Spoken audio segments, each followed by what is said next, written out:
Welcome to Our Weird World. I'm your host, John Henson, and yes, purposely did not have a cold open for this episode, mainly because there's not really a theme.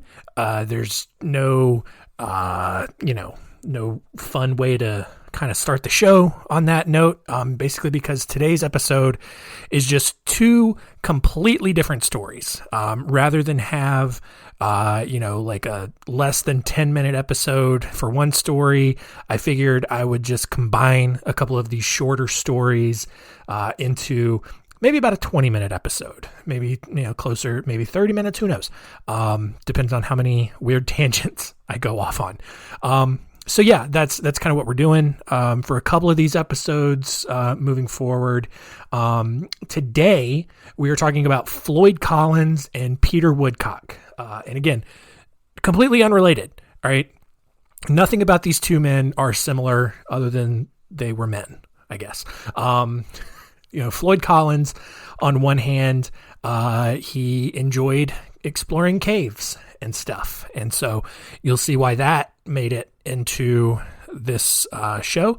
And then we'll also look at the story of Peter Woodcock, why he had to make his name three different words for wiener. I don't know, but he did. And, maybe it messed with his head a little bit, as you will see. So two different stories today, but equally as weird, I think. So let's jump into it.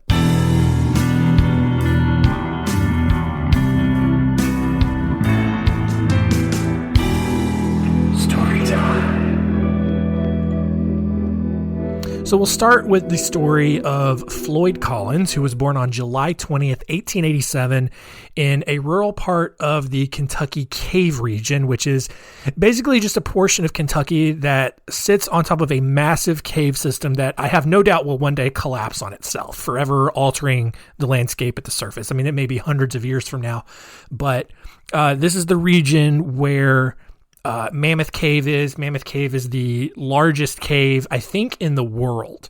And not just in terms of length, but I mean, I'm talking like I've been there. It is absolutely massive on the inside. Imagine walking into a giant convention center or an arena, and just how open it is, even though you're inside a building. That's exactly what Mammoth Cave feels like. It feels like you are in an arena underground. It's that big.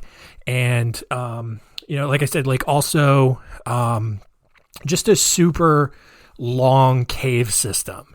And it is the center of probably the most solid conspiracy theory I've ever made up.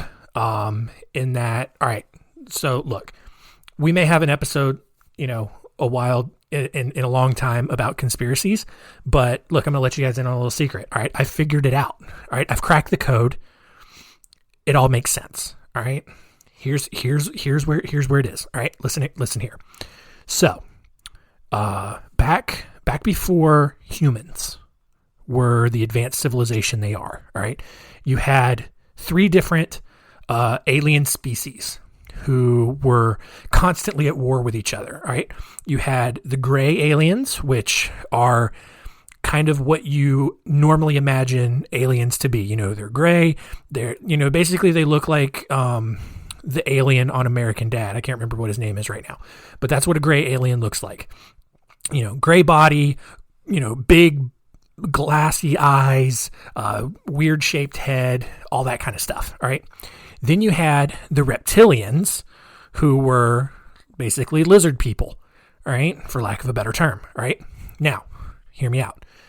Then you had the Nordic aliens, who kind of looked like humans. They looked like white people, but they were really tall, had blonde hair, blue eyes, looked like Vikings, all right? Now, we can go down a whole rabbit hole that says that the Vikings were not actually humans, but they were Nordic human hybrids, which is why they were so ruthless and why they conquered so much and all of that. And we can go down that path. We can, but that's not what this is about right now. All right, listen. All right, look, don't get lost. All right, here we go. Back before humans became an advanced species, all right, the reptilians and the Nordics both arrived on Earth to farm the planet for natural resources. All right. But when they arrived, they saw, primitive humans, Neanderthals, stuff like that. All right. And, they were like, all right, well, look, maybe we can just get the humans to go to work for us, or we can work with them. We can help them, kind of, get to our level. All right. And so that's how, you have the ancient pyramids. That's how you have Stonehenge. That's how you have some of these other really inexplicable feats of engineering out there. Look, you guys, they're going to try to tell you that Hebrew slaves built the pyramids, but that's not true. That's not true. The Egyptians, potentially with the aid of lesser human subservient cultures, built the pyramids with the help of the reptilians, because the reptilians had the advanced machinery available to build such mega structures. Guys, it's really obvious. All right, now look. All right, we're going to continue on. All right, I know we're way off course, but you have to hear this. It's so important. It's going to blow your mind.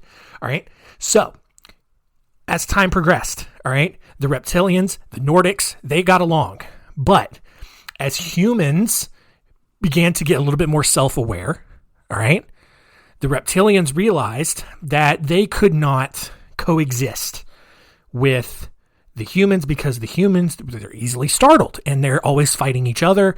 What's going to happen if they realize the reptilians, who look very different from them, are there with them? They're going to freak out and they're going to start a war. And the reptilians, they're very peaceful. They don't want to do that. So what they do is the reptilians go underground, all right? And they live underground in the various caves and aquifers and all of that exists beneath the Earth's crust. All right. Now, if you want to get into hollow Earth theory and the entire underworld that may or may not exist beneath the Earth's crust, fine, we can do that. All right. That's totally debatable, but that's not what this is about right now. All right. Now, the Nordics, on the other hand, they realized that they looked enough like humans that they could ostensibly begin to interbreed with the humans, and thus you got the Scandinavian people, all right? The Norwegians, Finnish, Swedes, Danish, the Vikings, the Normans, people like that, who then, really started to conquer much of Europe and then colonize the New World. All right. So all of that is going on. All right. The reptilians, however, in the agreement with the Nordics, agreed to use their shape-shifting abilities to, I hear you rolling your eyes, but I promise you this is how it is, you guys. I didn't make this up. I did make it up, but I didn't really make it up. All right. Now, the reptilians, using their shape-shifting abilities, would often come back to the surface in the form of major political leaders. All right. You're looking at people like Alexander the Great, Queen Elizabeth, George W. Bush. All of these people are not humans, but reptilian shapeshifters. All right. Most influential political people, Winston Churchill, reptilian shapeshifter. All right. It's what it was. All right. So now here's where it gets crazy. All right. Late 1940s. All right. You've got all of this nuclear energy going on. Humans are detonating atomic bombs everywhere. And so you've got the gray aliens who see this. And they're very interested. They're very intrigued because unlike the reptilians and the Nordics, the grays have not yet figured out how to do this yet. They've somehow figured out interstellar space travel, but they have not yet figured out how to truly harness the power of nuclear energy. So when humans, a very very sub form of species, of living organism, has figured out nuclear energy, the Greys are obviously intrigued. The Greys are a much more advanced species. So they start coming to Earth. That's where the Roswell incident happens. That's where all of these UFO sightings happen, because the Greys had issues entering Earth's atmosphere. And so a lot of their spacecrafts were crashing. And a lot of these people were having alien encounters. And the reptilians and the Nordics had to make sure that no one the general public at least, did not know about the gray aliens. All right. They didn't really succeed in that because we know about them. But, all right, guys, I'm telling you, this is what happened. And so now the Nordics and the reptilians, they worked out a peace treaty with the gray aliens with the help of the United States government, who at the time was being led by Harry Truman, Dwight D. Eisenhower, both shape-shifting reptilian overlords, disguised to help humanity recover from World War II. And now, underneath Nellis Air Force Base in Las Vegas is a huge underground gray alien research lab. All right. That research lab, through several series of underground tunnels, does connect to the Denver airport. All right. I'm not making this up. This is how it is. All right.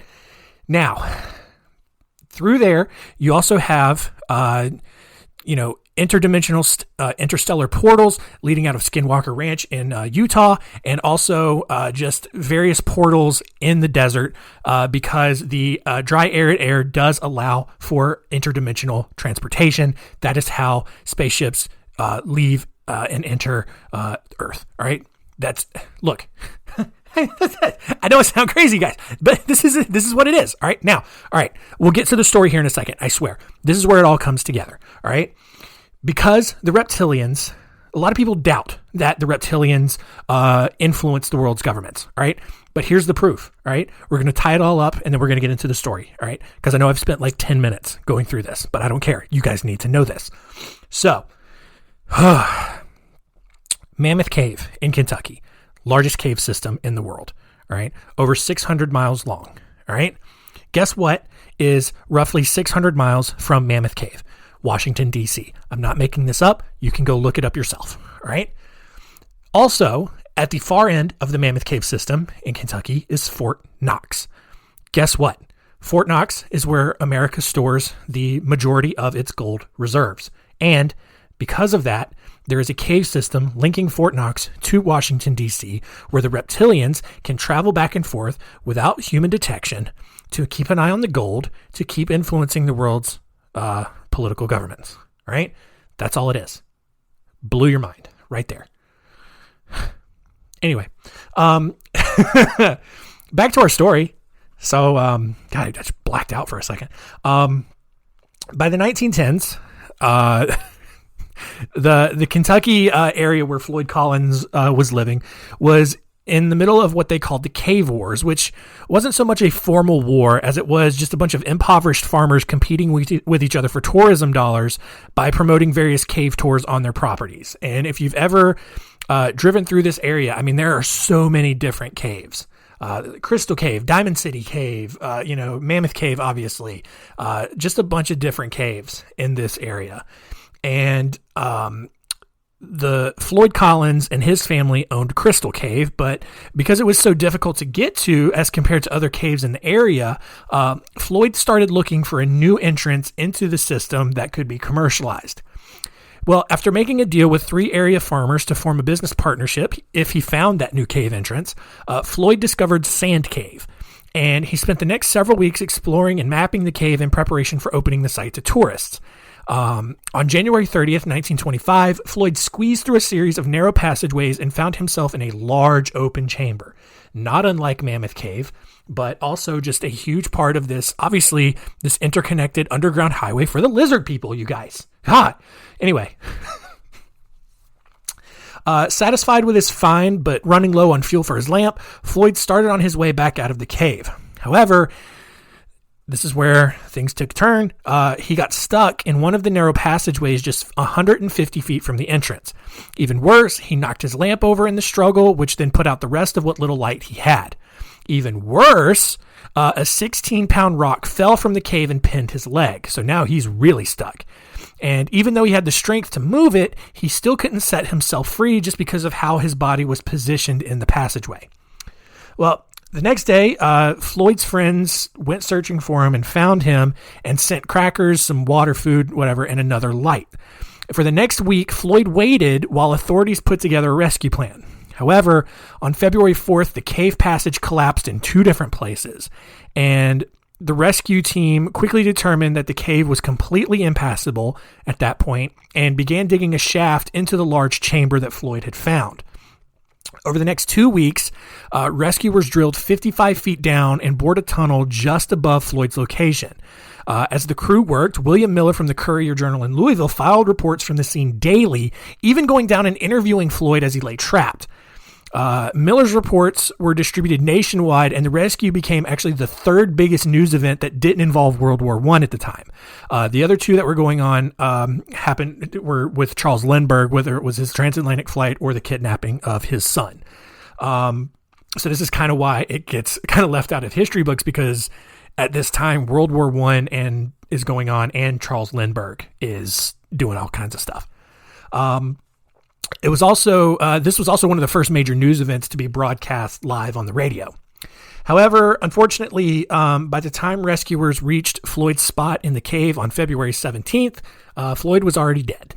In fact, after a doctor was taken down to examine him, he determined that Floyd had been dead for about 4 days at this point. So rescuers left his body there and then filled the hole with debris, and everyone moved on. And if you go to the Mammoth Cave National Park area in Kentucky, you can actually, I do believe there is a trail to one of the openings to Sand Cave where Floyd Collins, died. I don't think it's the same spot where he died, but it is an entrance to that cave. So now let's move to the story of Peter Woodcock. I promise there's no crazy conspiracy on this one. That's going to take up the majority. I think I spent more time talking about the conspiracy than I did the actual story. Anyway, Peter Woodcock was born on March 5th, 1939 in Peterborough, Ontario. After a month of breastfeeding, Peter's 17-year-old mother decided she'd had enough and gave him up for adoption. That's kind of sad. And by his first birthday, Peter had bounced around so many foster homes that he became extremely terrified of people. Again, very sad. And instead of using regular words, Peter just made a lot of whining, screeching animal noises for the first, couple of years of his life. By age 5, Peter had stopped making those animal noises and started communicating normally, though he was still extremely afraid of people, which obviously made him a target for the neighborhood bullies. His adoptive parents, Frank and Susan Maynard, who had taken Peter in when he was 3, sent him to the hospital for sick children to get his fears addressed, but it just didn't help. They also tried putting him in a private school, but that didn't help either because private school kids are still just as mean as public school kids. None of the treatments that the Maynards tried didn't seem to help, though each of Peter's doctors and therapists documented his eccentricities. One day, as Peter and his social worker was walking through the Canadian National Exhibition, Peter just looked up and was like, "I wish a bomb would fall on the exhibition and kill all the children." Like, who says that? What sort of maniac says that?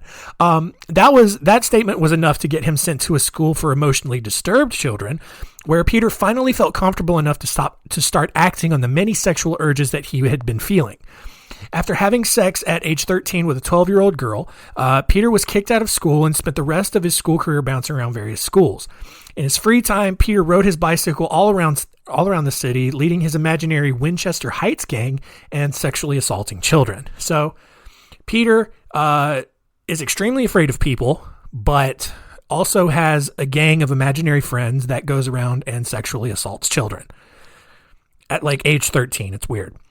On September 15th, 1956, Peter was riding around the exhibition place in Toronto when he met 7-year-old Wayne Millette. He lured the boy into a secluded area and strangled him to death. However, police quickly arrested 14-year-old Ron Moffat for the killing, despite several witnesses and clear evidence, saying that he had nothing to do with it. But that didn't matter. After murdering another 9-year-old boy, Peter killed 4-year-old Carol Boyce. Police determined the cause of death as a tree branch having been stuffed in her vagina. So, look, I know that sometimes, ladies, you get a little lonely, get a little curious, all right? And you start looking around and, start thinking about different ways to make yourself feel a little better. And look, by all means, do whatever you got to do.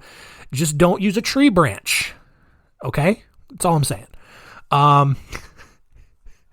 Witnesses saw Peter running away from Carol's murder scene, and a composite sketch was printed in the Toronto Star.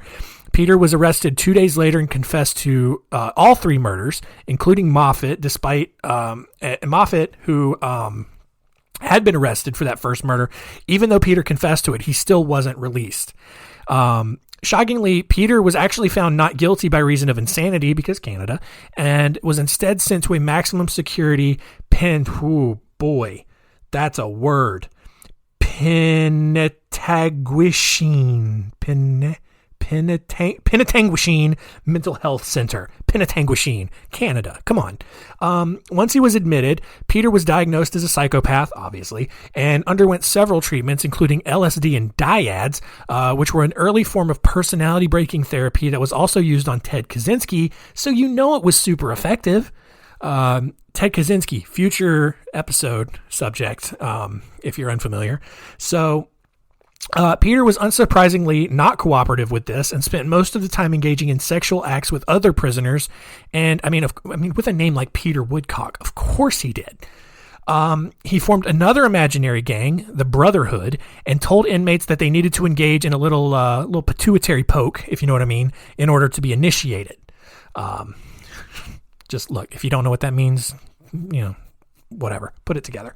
Eventually, God dang it, this word. I had it. Penetanguishene staff got tired of Peter and transferred him to the Brockville Psychiatric Hospital, where he changed his name to David Michael Kruger. He also became close friends with a man named Bruce Hamill, who was a murderer from Ottawa who had been rehabilitated and was working as a security guard at the Ottawa courthouse. Like, I mean, this sounds so stereotypically Canadian.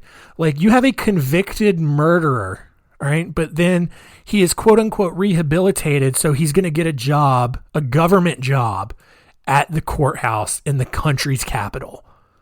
That's just mind-boggling to me. Bruce told Peter that the Alien Brotherhood was a member, or that the Alien Brotherhood that he was a member of. So Bruce Hamill is apparently this member of this Alien Brotherhood. And he told Peter that Peter could be a member, or being a member of this brotherhood could solve all of Peter's problems if he just killed a guy named Dennis Kerr, who was a fellow inmate at Brockville. So obviously Bruce was not completely rehabilitated. So why is he a security guard at the Ottawa courthouse? Anyway, because the thought of being in an alien gang was way cooler than being in his own imaginary gang, Peter took a wrench from Bruce and bashed Carr's skull in. After stabbing and slicing Carr's body open, Peter and Bruce then stripped down and sodomized Carr's corpse. And when everything was over, Peter calmly walked over to a nearby police station, completely naked and covered in blood, and turned himself in. But again, because he's mentally unstable, he just kind of got sent back to this mental institution, and he died on March 5th, 2010 of natural causes. That today is the end of our stories.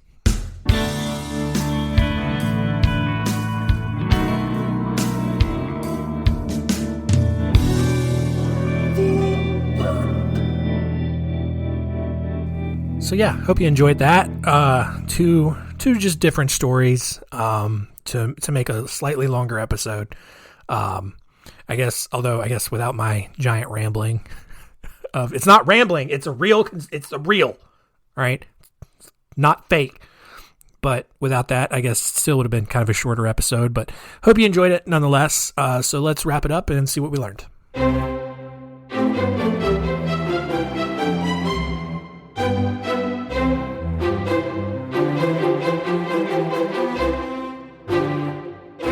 What did we learn? Number one, don't go exploring caves by yourself, especially ones that have not been fully explored by a professional yet, because it could cave in on itself and you can get trapped and you can die.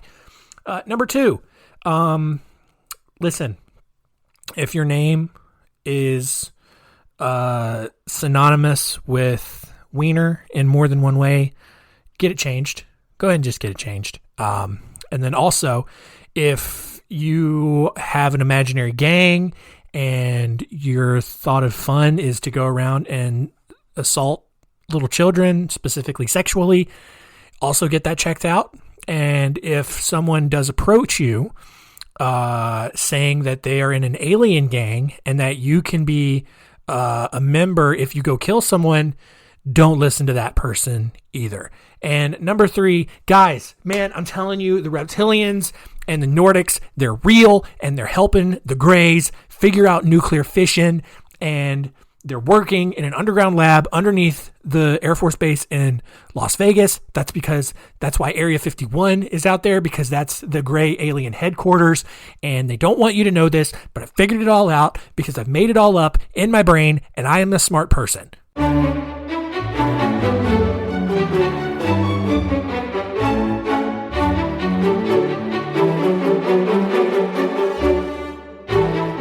Next week on Our Weird World, kind of the same thing, just 2 different stories for you. But I guess if you wanted to make a theme for next week, it's that these 2 guys, Bud Dwyer and Danny Castellero, had very strange deaths.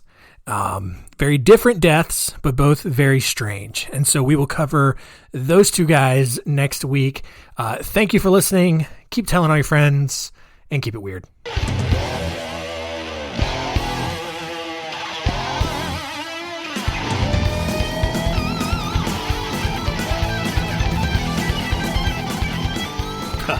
Don't even get me started on the Illuminati, all right? Like, everyone's focused on the Freemasons, but the Freemasons are just a front. They're a puppet group. They don't have secrets, all right? No, that's dumb. The Freemasons don't do anything, all right? The Freemasons are a front for the Illuminati and the Bilderberg group, who are just the most highly sought after and elite humans who are then subservient to the reptilians. All right. The Lizard Illuminati, that's who runs the rule. That's who's running the show. All right.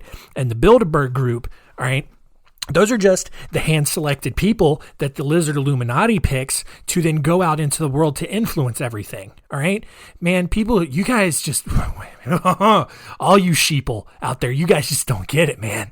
All right? No. You got the Bilderbergs who meet every year in an undisclosed location with the reptilians, with the real Illuminati. All right. And the reptilians, they sit the Bilderbergs down and they go through this giant, it's basically a PowerPoint, but it's a little bit more sophisticated because the reptilians, they have bigger technology. So it's kind of like this hologram, but the hologram is like seared into the Bilderberg's eyeballs. So it's like you see it, but if you were just like watching it happen, there's nothing going on. It's crazy. All right. They have this crazy technology.